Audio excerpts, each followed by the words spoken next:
नवंबर की वो रात जब मुंबई सो रही थी और मौत समंदर के रास्ते चली आ रही थी। 26 नवंबर 2008 रात के 9:30 बजे अरब सागर की काली लहरों को चीरते हुए एक छोटी सी नाव मुंबई के तट पर आ लगी।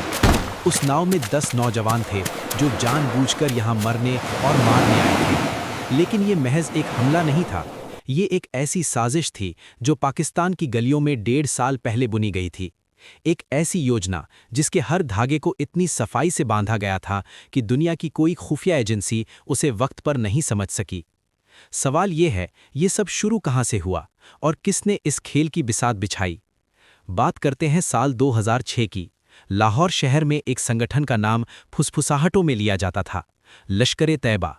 इसके सबसे खतरनाक दिमागों में से एक था हाफिज सईद, लेकिन मैदानी कमान जिस शख्स के हाथ में थी वो था ज़की-उर-रहमान लखवी, एक ठंडे दिमाग वाला शातिर आतंकी जिसने मुंबई हमले की पूरी स्क्रिप्ट लिखी। और इस स्क्रिप्ट में एक किरदार और था, डेविड कोलमैन हेडली, एक अमेरिकी पाकिस्तानी जो मुंबई की सड़कों पर एक आम टूरिस्ट की तरह घूमा और दरअसल मौत के लिए रास्ते नापता रहा।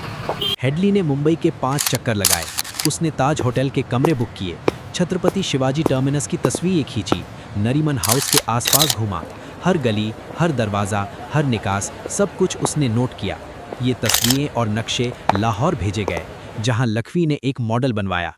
जी हाँ, पूरे मुंबई का एक नकली मॉडल जिस पर आतंकियों को ट्रेनिंग दी गई। सोचिए, 10 लड़कों को एक शहर में भेजा जा रहा था जो उन्होंने कभी देखा नहीं था, तो उन्हें कैसे तैयार किया गया?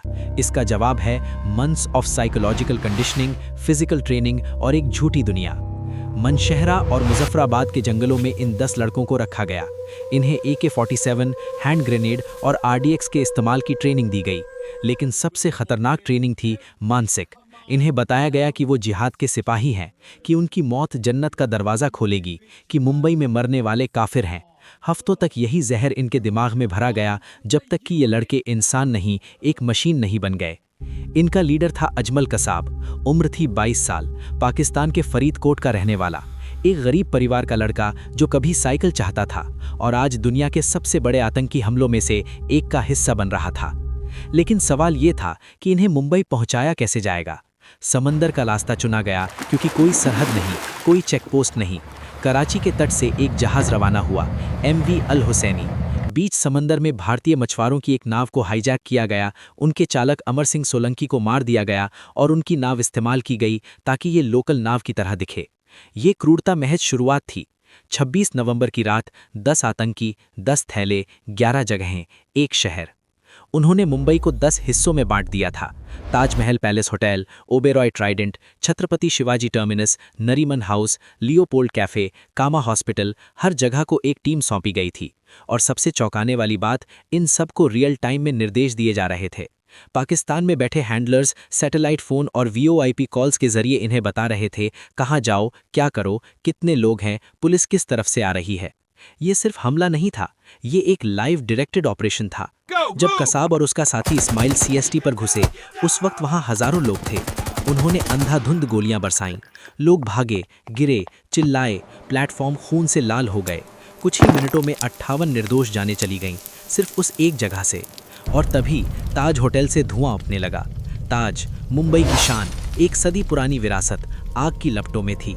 वहां फंसे सैकड़ों मेहमान, होटल स्टाफ जो भागने की बजाय रुका रहा, खाना लाता रहा, रास्ता दिखाता रहा, क्योंकि उन्हें ट्रेनिंग दी गई थी कि मेहमान पहले। कई स्टाफ मेंबर्स उस रात शहीद हो गए, उनके नाम इतिहास में दर्ज हैं, भले ही दुनिया उन्हें कम जानती हो। 60 घंटे, 3 दिन मुंबई थमी रही। NSG के कमांडो उतरे, ऑपरेशन ब्लैक टॉर्नेडो शुरू हुआ। नरीमन हाउस, ओबेरॉय, ताज, एक-एक कमरे को साफ किया गया। लेकिन हर घंटे के साथ मौतों की तादाद बढ़ती जा रही थी। कुल 166 लोग मारे गए, 300 से ज्यादा जख्मी, 9 आतंकी मारे गए, एक पकड़ा गया, अजमल कसाब। और उसी कसाब ने वो सच उगला जिसने पूरी दुनिया को हिला दिया। उसने बताया, लश्कर, ISI का हाथ, लखवी की योजना, हेडली की रेकी, एक पूरा नेटवर्क जो सालों से इस एक रात के लिए तैयार हो रहा था। कसाब को 2012 में फांसी दी गई, हेडली आज भी अमेरिकी जेल में है। लखवी पाकिस्तान में कई बार छूटा और गिरफ्तार हुआ। हाफिज सईद, जिस पर अमेरिका ने $1 करोड़ का इनाम रखा, वो आज भी किसी न किसी रूप में मौजूद है।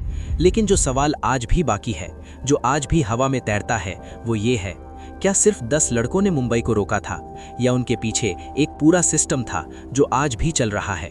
उस रात जो 166 लोग गए वो वापस नहीं आए, लेकिन उनकी आवाज़ें आज भी मुंबई की सड़कों में गूंजती हैं।